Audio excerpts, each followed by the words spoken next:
with subscriber graphs. Well, you guys might be wondering why I'm talking so whispery, because it's 2 a.m. in the morning.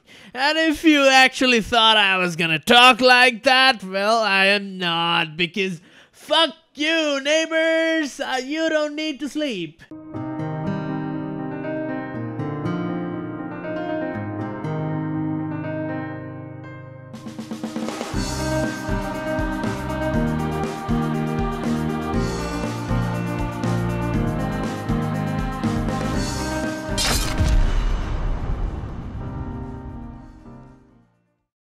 So, welcome to some more playing with subscriber crops. Today, we have woke up our neighbors, and we have here is HHK Barroth 4, which surprisingly, I just caught the Fairlawn there for size comparison. It's almost 3 times as big as the Fairlawn, but costs only $292k.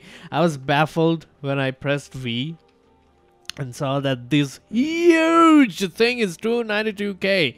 I haven't even moved this thing yet, and this is surprisingly big, 42k volume. So I don't know, I think this thing is completely made out of light alloys or wood or something, but I haven't looked at it yet. But this thing just looks awesome, and I do think this is supposed to be a replica of a historical ship, because just look at that, it's gorgeous. The secondary guns look straight out of Iowa class, and the ship overall looks like a Montana from a glance. And the AA guns, goddamn, I counted them, there are 86 autocannons. They like took the approach of adding AA. Is there a space there? Is there an empty space there? Well, why haven't you put AA there yet? Just look at the amount. If you just try and shoot it, let's try and shoot only the autocannons. Just look at the amount. It's gonna shred anything at close ranges, but then autocannons are not that powerful for heavier ships, so they are cosmetics, I would say. Then there are these beautiful decorations using steam engine pipes and stuff. Look at those. The autocannons are mainly decorative as well, but since they're cannons, might as well just have them get used to it. So yeah, look at that. Just look at that. It has 12, I think, yeah, 12 main cram cannons, and then it has some secondary guns, secondary APS guns, which is basically 1 meter autoloader direct fed. Nothing much, nothing special. Just to make this functional, just add 2 autoloaders and attach some ammo input feeders. Then these are smokestacks. Well, all in all, a very nice looking shape. Let's try and move this thing. I think this is gonna be a little slow, because that's all the propellers we have. And we have turning propellers as well. Only on the back though. And this ship is so drag resistant that it's splitting the water up. Just have a look at that. So yeah, this thing moves at around 13 meters per second as expected. Pretty slow for from the depth standards, but pretty fast enough for big ass ship standards. And this thing kind of looks like a giant mirror with from the depth graphics, because it kind of reflects everything, since it's made out of all metal and the deck is made out of lightweight? Yeah, lightweight alloy, and the sides are made out of metal.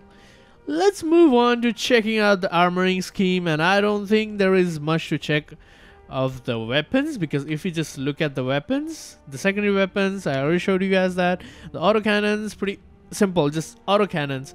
And these crams, pretty hardened pellet plus explosive pellet crams. Pretty standard crams here and there. Also, what I did notice is in 2 of the bigger cram cannons, the shorter cram cannons are perfectly fine, but the taller cram cannons have 4 whole sections disconnected. I don't know how to fix it, because I haven't fiddled with it yet, but I'll try and fix them off camera. If not, I am not really good at cram tetrising, so Wistlov, you might want to look into those disconnections there. There are some disconnections in there, and there are some disconnections in this cram as well, but then the shorter cram in the front as well is completely fine. It's just the taller crams have some disconnections. Then we have a little bit of fuel here and there. Let's look at that. Wow. And immediately I noticed that there are a lot of hollow compartments just for buoyancy, just like in traditional ships. So I like that approach. There's the AI encased in heavy armor and a metal. Yes, one heavy armor and one metal. Then there is the engine, which is carburetors and turbochargers. Of course, everyone uses turbochargers. No one uses superchargers in this game. I don't know. They should just remove it, or maybe balance the turbochargers and stuff a little. But I think that is kind of alright. Then it's protected by one metal thick citadel. But then there are a lot of air gaps inside, and then there is 3 metal thick. Oh, we'll check that out later. And there are these crams, and basically lots and lots and lots and lots and lots of hollow area inside. No wonder it was so inexpensive. A few repair bots there, but yeah, mostly this thing is hollow, hence the inexpensiveness. And we can look at this cross section as well. I should really start doing that in my videos. Just we can look at that. 3 layers of thick metal, then 1 layer of air gap, then 1 layer of metal, then 3 layers of air gap, then the citadel, which is basically a thin 1 layer of metal. But for the AI, it's a heavy and a metal. So I guess this should work pretty good in the campaign, but it's more pleasing to the eye than functional. And then there are, why are these areas blocked off with 2 layers thick metal? I will have to check that out. 2 layers thick metal? Why? Maybe because of, yeah, they are just protecting the crams, so yeah, that makes sense now. So basically, pretty standard armoring scheme. Pretty standard armoring scheme, and then pretty standard weaponry. It was very fast to cover this weaponry up. Let's look at some more aesthetics about this. Just look at these. He has basically super long, super thin barrels with a firing piece. I don't think firing piece was needed there. Or maybe it was, because yeah, barrels are typically shown as 500mm without a firing piece. So just to make them thin, he added some firing piece. They kind of look pretty nice. And so far, I just realized that reduction of repetitive noises was on, hence no noise was coming through, and it was completely feeling empty. And look at these smoky bits. Only crams, it has only secondaries, and it has those ridiculous amounts of autocannons. Just look at those autocannon shells. Let's look at the secondary shells. We know what cram shells are that, and look at that reflection. The cram shells, goddamn, they improved the graphics a lot. That is AP? Yeah, that is solid body with hollow point. Yeah, those are hollow points. And this is AP with sabot. Yep. So AP shells, some of them shoot AP shells, some of them shoot hollow point shells. Pretty devastating, but then they are 1 meter shells, so not really. And this has 14,000 engine power and 142,000 fuel? Why does this thing need so much fuel? Is my question. It doesn't look like it is guzzling down fuel, and oh boy, with all those reflections, look nice, do they not? I did not notice them in all those shininess, and it even has an enemy detector antenna.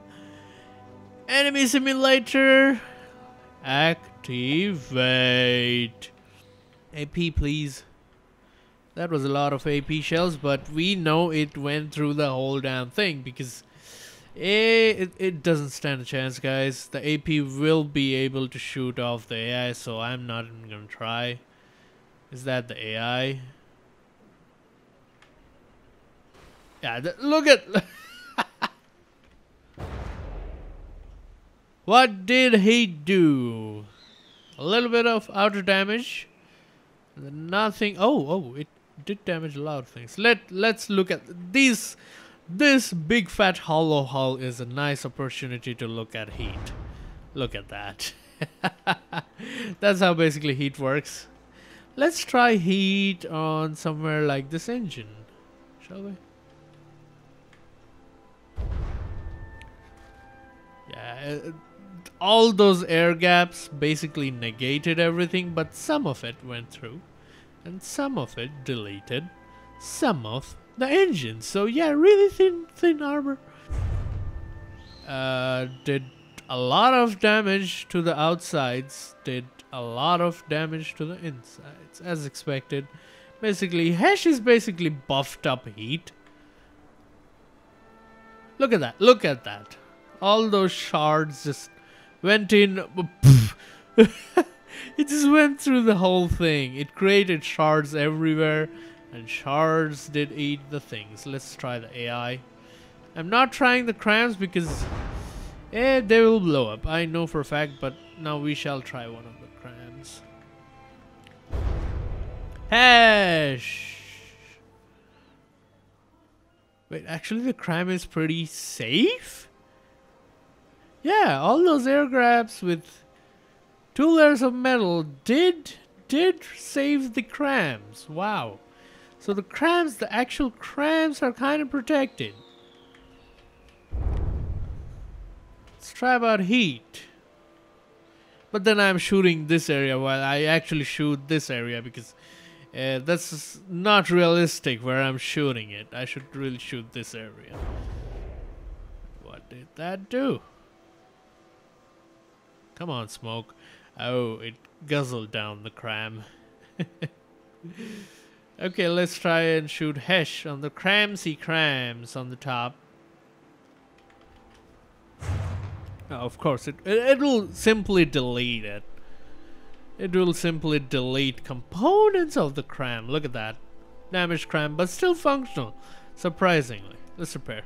And now it's time for the all OP shell that we know will go through each thing and everything. Doesn't matter how much you save against it. Frags! Always creating big fat holes in big fat ships. It's just EMP. I actually anticipate every single local thingy to fall off. Actually, it is quite good at absorbing EMP now that I think about it. The EMP does travel, but it does not travel as much I expected it to travel. So yeah, EMP, as I expected. You need some surge protectors at least near those unprotected local weapon controllers. Let's look at that. That was 1 shell and like 3 local weapon controllers popped in. That was a lot of shell, yeah, but look at that. Many of things are popping out, so yeah. EMP protection. Most people forget them. We do not in the Dark Hour Nova show. Yeah, you guys guessed it. Hollow Point. Grab ram.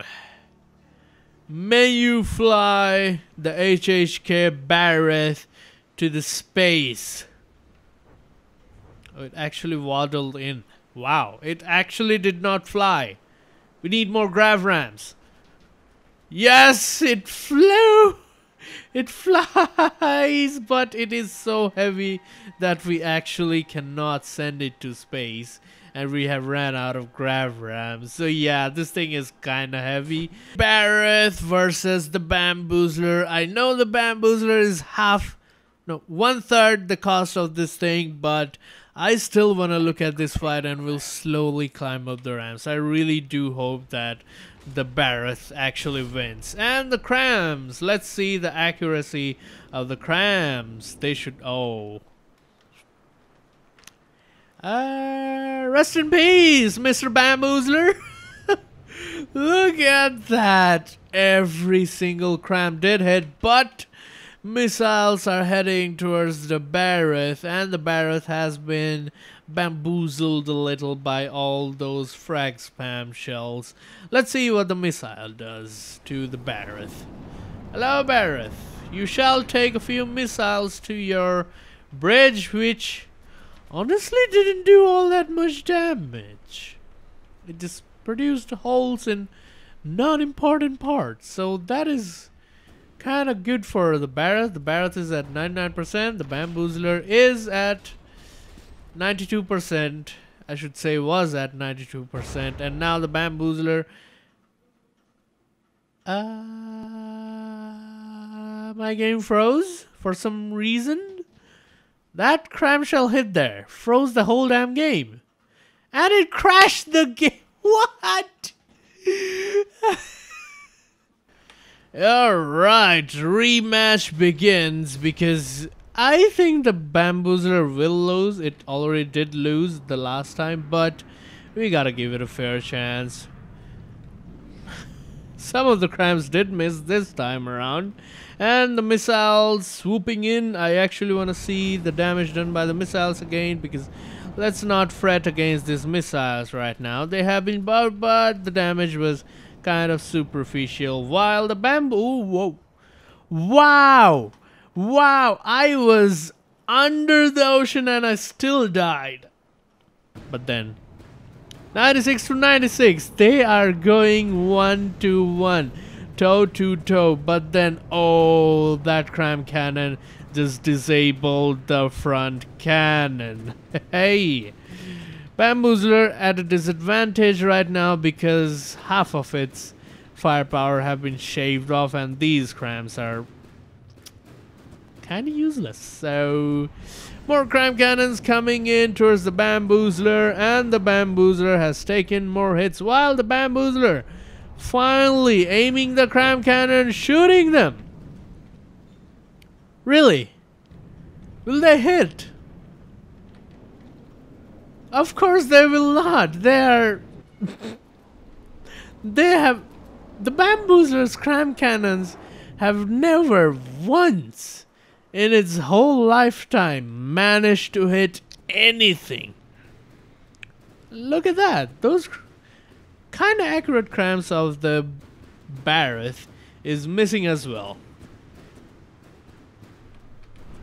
97% to 82%. The Bamboozler is still firing that big main cannon and is still chipping away at the health of the Barroth, but then the Barroth actually has managed to heal back up 1% with only 9 repair bots, and the Bamboozler is officially dead. It's not moving, it's not doing anything, it just has its AI on. And now it's just a sitting duck showing its broadside to a big fat battleship. Say it with me, kids. What happens when you're a sitting duck to a battleship at your broadside? It's a paddling. Aegis Light Cruiser against the Barroth. And the transition of that camera was not as smooth as I expected it to be, but I will make do with that. So, as always, the Barroth takes the first fire because it has super fast autocannons, and the Aegis Light Cruiser has finally started shooting its 1 meter frag and HE spam shells at the Barroth, but it is focusing on the butt because there is ammo in there.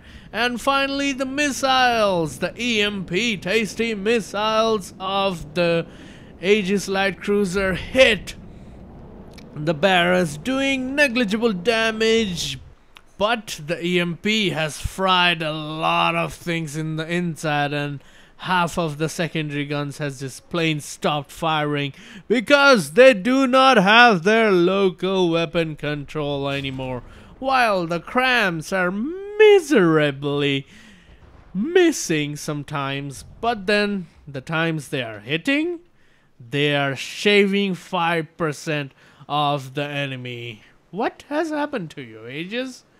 Where have you lost 5% of your health? I have really no idea, but I shall find out. Really?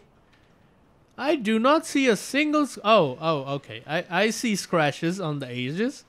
The crams managed to hit the bridge, the non-important parts, and the Aegis light cruiser has turned around and dodged all the crams cannon possible, while plummeting the Barroth with its constant EMP and constant HE and frag spam, while the Barroth answering back with cram cannons. We shall see. At least the cram cannons have local weapon controllers do not fall off from all that EMP, and I do think by the trajectory of the cram, some of them might just be able to hit the Aegis. And yes, they have hit. Most of them have hit. The cram cannons are surprisingly accurate. The Aegis light cruiser deflecting all of the APS fire, but cannot deflect the cram fire because shields really do not work against cram. The Barroth has taken quite a beating and is running away from the Aegis. I think that is because the Aegis has come too close, and both of the ships are at 96% HP, and I honestly think the Barroth has more than 9 repair bots, because that is ungodly amounts of repair. More thingies coming in. And the EMP missiles has hit the cram. Have they disabled the crams? I really do not think so, but then I think so. Nope.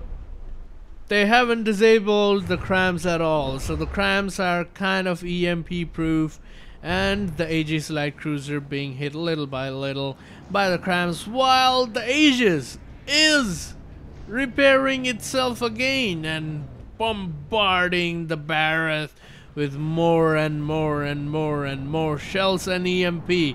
I do not think the Barroth will be able to keep this up longer, but it still is a big battleship, and it still will need a lot of ammunition to eat through all that and reach the Citadel, because hitting a battleship from the bow or the back, not a really good idea, Aegis. But then the Barroth has officially stopped firing. Most of its local weapon controller has been fried, and the cram cannons just have been too damaged, while the front cram cannons really cannot fire at this angle.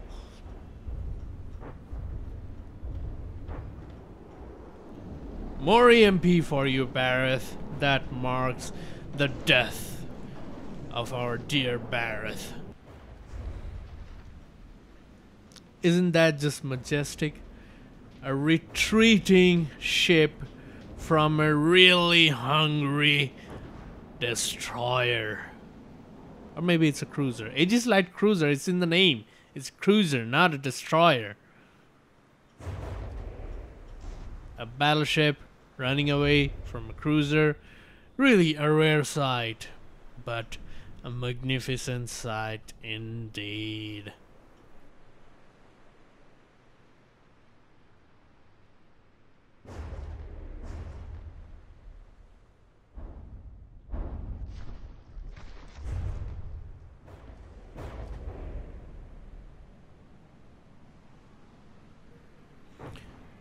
And unfortunately, that's all the time I'll be having for today's video, guys. Hopefully you guys enjoyed watching this video. If you did, drop a like, drop a subscribe, share it with your friends, your wife, your girlfriend, your boyfriend, whoever you have. Just help me reach that 1,000 sub mark. I am Dark Cow, and I'll see you guys in the next one.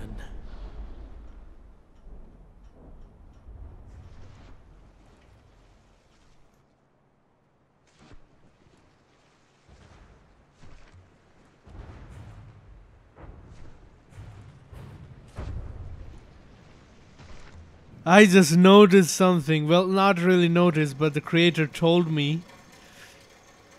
There's a elevator in this ship? Well, path is kind of blocked, but look at that. It's an automatic elevator. Go down. That is so cool. You can just go out, come back in, and it will take you up. Look at that. It's so good. But yeah, you kind of get blocked by the signs. Please mind the gap. Well, that's quite a nice addition.